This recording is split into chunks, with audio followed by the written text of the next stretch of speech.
a Western, but in the style of Quentin Tarantino with the same type of dialogue. Like that Robert Rodriguez would direct with him. Yeah. And put that together. And they could make it in the style of these guys. They just look at Kill Bill, look at Reservoir Dogs. Okay, we kind of know what he's into. Okay. Bam. Yeah. And it's moody, it's dark, there's rain dripping from the ceiling. You're looking at the gun before he shoots the guy.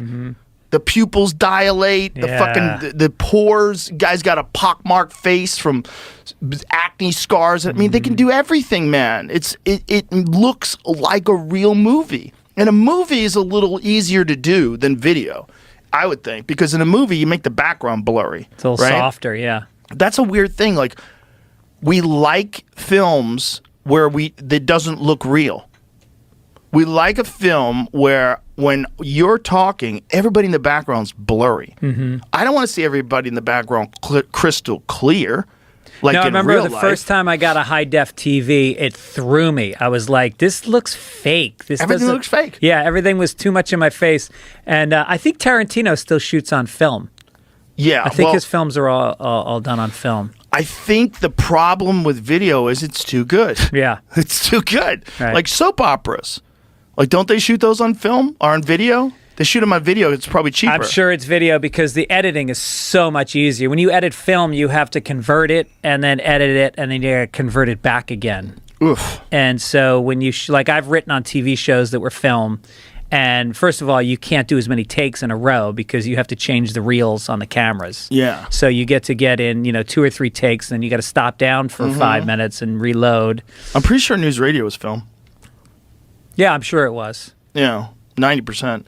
And I think Fear Factor was not. Usually multi-camera is when you're in a studio like Everybody Loves Raymond or something like that. Right. That's usually shot digitally. I think they tried to do it digitally, like one episode or something. God, maybe I'm remembering. Maybe it was something else I did. But I remember they were trying to make this transition. But people didn't like the way it looked. There was a video, an advertisement the other day with Tom Cruise and someone else, and they were talking about the settings on your television. That if you have the settings on your television set from the factory incorrectly, it can make these brilliant films look too much like video. Because of whatever funky shit they're doing to make the television look clearer and crisper, which is great in most things, but it's not great when you're watching a film that's been sort of designed to get you to focus on specific things and have the background more blurry. Right. Like, I remember the first time I saw one of the Star Wars films, like Return of the Jedi or one of those, and I saw it on a high-resolution big screen TV. I was like, this looks like dog shit. Yeah. The background was so fake. It was like so clearly like a painting of a spaceship in the background. It looked so corny. But in the movies, it looked perfect. Yeah, right. Yeah, I was going to shoot my special on film. I actually was talking to Kodak and getting the reels, and it ended up it was going to be 3 times more expensive to shoot it on film. Oof. But think about like Live at the Sunset Strip or I mean, it felt like you were in the room. You could smell it and feel it, It's also a time capsule too, though, right? Yeah. Like, there's something about that where you're like, God, Richard Pryor's like 35 back then. Look at him, look at the crowd, look at the audience. This is wild. Yeah. What was it like back then? Yeah. Imagine being alive back then and sitting in that audience back then. Like, fuck. Right. Is there any good footage of Lenny Bruce? There's a lot of black and white stuff. I would love to see that. Yeah, there's a lot of unfortunate footage. That was him when he was kind of going crazy at the end of his life. He was just reading from transcripts of his trial. Yeah. Did you ever see those? Yeah, that's bad. They're weird. Yeah. They're weird. Yeah. Because people don't know what they're listening to. Like, why am I listening to this? He became obsessed with his trial. Trials. They were putting that guy in jail for doing something we do every night, which is really crazy. Yeah. Really crazy. Yeah. There we go. From 1965. I'm happy alone, don't you see? I've convinced you. I don't know, I get so dramatic about it. You're better off alone, man.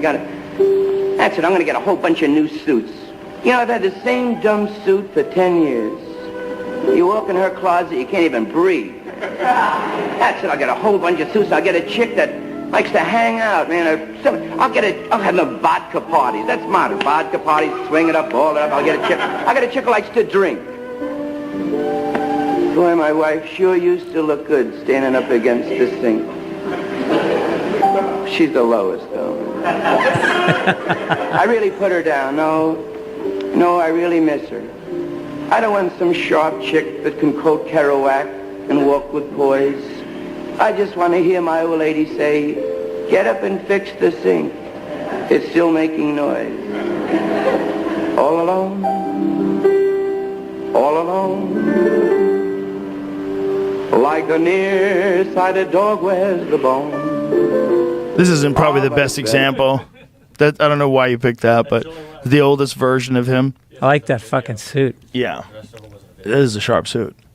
That is, and all that shit. You know what's great? The Dustin Hoffman film where he plays him. Yeah. He did a fucking phenomenal job. He did. He Yeah. did a fucking phenomenal job. Dustin Hoffman nailed it. He nailed it. It's tough to play a comedian when you're not a comedian. There's something you can't put your finger on about the rhythm of it. Well, you know they're faking it. Well, you know who's not bad is, have you seen that show Hacks? No. Jean Smart. She's No. fucking good. Yeah? She's a great actress, but she pulls it off. Well, the lady who did Marvelous Mrs. Maisel. Oh yeah, She yeah. pulled it off. Yeah. She pulled it off. Yep. Yeah. That was Joan Rivers. It's based on basically, right? I don't know. It seems like it's the same Seems time. a little. I think maybe an influence, but I think it's a pretty unique fictional story of someone who's friends with Lenny Bruce. Hacks is definitely based on Joan Rivers. Oh, really? Because she has a whole QVC line, and it's a lot of the same stuff. But then the woman that plays, she's got like this writer who's like she writes for her and goes on the road with her, played by Lorraine Newman's daughter. Oh, wow. I can't remember her name, but she's fucking great. You know what the best conspiracy theory about Joan Rivers is? What? That she was killed because she outed Michelle Obama for being a man. Oh, God. Midge Maisel from the Marvelous Mrs. Maisel was inspired by real-life comedian Joan Rivers, sharing similarities in their upbringing, education, and performing at the Gaslight Cafe in New York. She nails it, though. Yep. Rachel Brosnahan, is that how you say her name? Yeah, she's so talented. nails it. She's Nails won. it. I think she's won at least 2 Emmys for that show. Yeah, she nails it. The first season and the second season are amazing. Yeah. I trailed off in the third season. I bailed off in the third season Yeah. also. You know what it got? It got very shticky. It got very Jewish sounding. Like, well, it's also almost like a like- Neil Simon play. I want to see the struggle and her trying to make it, because it's kind of crazy that this housewife decides to become a comedian and she's actually really talented Right. and kind of wild and crazy. But then once she starts making, I'm bored. Yeah.